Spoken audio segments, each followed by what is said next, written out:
I am proud to belong to a religion which has taught the world both tolerance and universal acceptance.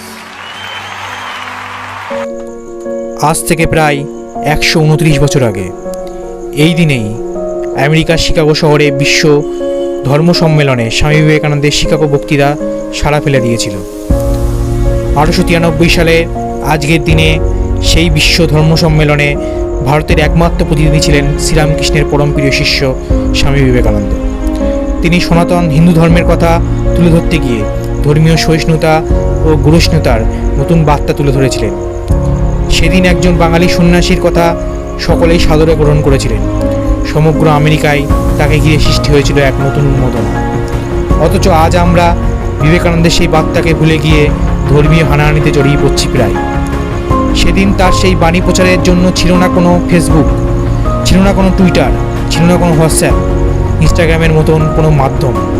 তা সত্ত্বেও শুধুমাত্র মুদ্রিত সংবাদপত্রের উপর নির্ভর করে সেই বার্তা খুব অল্প সময়ের মধ্যে আমেরিকা তথা বিশ্বের বিভিন্ন প্রান্তে ছড়িয়ে পড়েছিল। তৎকালীন ব্রিটিশ উপনিবেশ ভারতবর্ষ থেকে সমুদ্রপথে দীর্ঘ পথে পাড়ি দিয়ে আমেরিকায় ওই সম্মেলনে যোগ দেওয়া অতটাও সহজ ছিল না।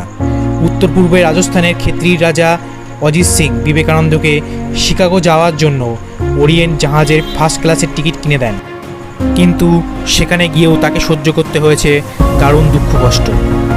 গ্রাসাচ্ছাদনের পাশাপাশি ছিল বর্ণ বিদ্বেষের মতন সমস্যা। সেই সময় পাশ্চাত্যের লোকেদের কাছে আমাদের মাতৃভূমি ভারত ছিল অত্যন্ত পিছিয়ে পড়া এবং কিছু জাদুকর ও সাকুরদের দেশ। ধর্ম সম্মেলনে যোগ দেওয়ার মতো কোনো পরিচয় বা সুপারিশ তার কাছে ছিল না। শেষ পর্যন্ত হার্ভার্ড বিশ্ববিদ্যালয়ের অধ্যাপক জন হেনরি রাইটের ব্যক্তিগত পরিচিতিকে কাজে লাগিয়ে তিনি ওই সম্মেলনে মাত্র 3 মিনিটের জন্য বক্তৃতা দেওয়ার সুযোগ পেয়েছিলেন। বক্তৃতার শুরুতেই sisters and brothers of America এই সম্বোধন প্রাথমিক পর্বে আলোড়ন ফেলে দিয়েছিলেন। এই সম্বোধনে শুনে সবাই উপস্থিত প্রায় 7,000 দেশ বিদেশের দর্শক আসন ছেড়ে উঠে দাঁড়িয়েছিল এবং 2 মিনিট হাততালি দিয়ে অভিবাদন জানিয়েছিল। তবে তিনি সনাতন হিন্দু ধর্মের মহত্ব প্রচারের পাশাপাশি এও বলেন যে বিভিন্ন নদী যেমন নানা পথ ঘুরে শেষে ঠিক সমুদ্রেই পতিত হয়, তেমনি বিশ্বের বিভিন্ন ধর্মাবলম্বী মানুষেরা ভিন্ন ভিন্ন ধর্মাচরণ করেও সেই একই ঈশ্বরের কাছেই পৌঁছয়। সমুদ্র নদীকে কখনো বলে না যে তুমি অমুক পথ দিয়ে এসেছো, তোমার জল আমি নেব না। তেমনি ঈশ্বর কখনো বলে না যে তুমি অমুক ধর্মাবলম্বী, তাই তুমি আমার আশীর্বাদ থেকে বঞ্চিত। সুতরাং ধর্মীয় গোড়ামি, ধর্মীয় উন্মত্ততা, ধর্মীয় শ্রেষ্ঠত্বের বড়াই একেবারেই নিরর্থক।